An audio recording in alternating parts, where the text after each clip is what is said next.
इस वीडियो में हम एक बहुत ही इम्पोर्टेंट टॉपिक के ऊपर बात करने वाले हैं जिसे हम ड्राफ्ट के नाम से जानते हैं। जब भी आपको पुलिस में एफआईआर लिखवानी हो, कहीं कंप्लेन करनी हो, कोर्ट में केस फाइल करना हो, तो उससे पहले आपको जो काम करना पड़ता है वो है उस डॉक्यूमेंट की ड्राफ्टिंग करना। तो आज हम इसी के बारे में जानेंगे कि आखिर ड्राफ्टिंग होती क्या है। तो सबसे पहले समझते हैं ड्राफ्ट को। तो ड्राफ्ट एक आउटलाइन होता है किसी भी डॉक्यूमेंट को जो उसको फाइनल रूप देने के लिए स्टार्ट किया जाता है। किसी भी काम को करने से पहले जो राइटिंग में डॉक्यूमेंट तैयार किया जाता है उसी को ड्राफ्ट कहा जाता है। जिसके बाद अगर आप चाहते हैं तो उसमें करेक्शन करने के बाद उसका फाइनल ड्राफ्ट तैयार कर दिया जाता है। या फिर आप कह सकते हैं कि ड्राफ्ट एक ऐसा डॉक्यूमेंट होता है जो किसी भी टॉपिक के ऊपर मसौदा तैयार करने के लिए एक कच्चा ड्राफ्ट होता है, जिसे लिखने के बाद आप इसमें करेक्शन या रिवीजन करके इसको फाइनल रूप प्रदान करते हैं।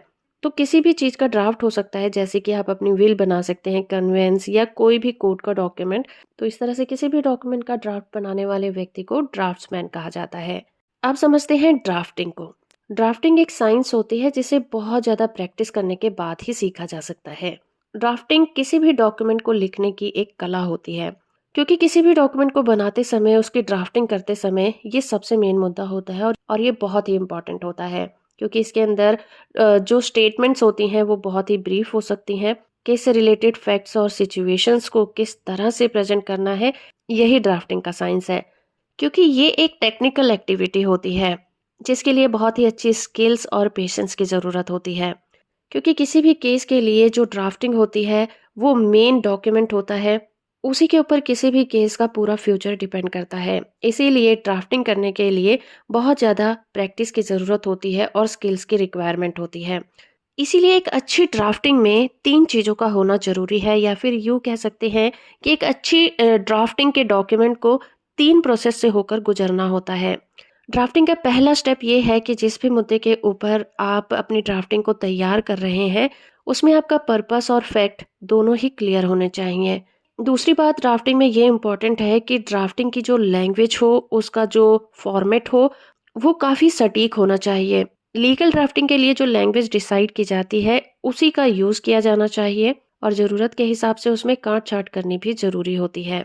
तीसरा और फाइनल स्टेप कि आप जो भी अपनी ड्राफ्टिंग के अंदर लिखते हैं, जो भी फैक्ट देते हैं, उनको फाइनल टचअप देने के लिए रिक्वायर्ड डॉक्यूमेंट को उनके साथ अटैच करना, और हो सके तो उनकी ऑथेंटिसिटी को भी ध्यान में रखना ज़रूरी होता है, ताकि आपके द्वारा कही गई ड्राफ्टिंग के अंदर जो भी बातें हैं वो पूरी तरह से कोर्ट के लिए कन्विंसिंग हो।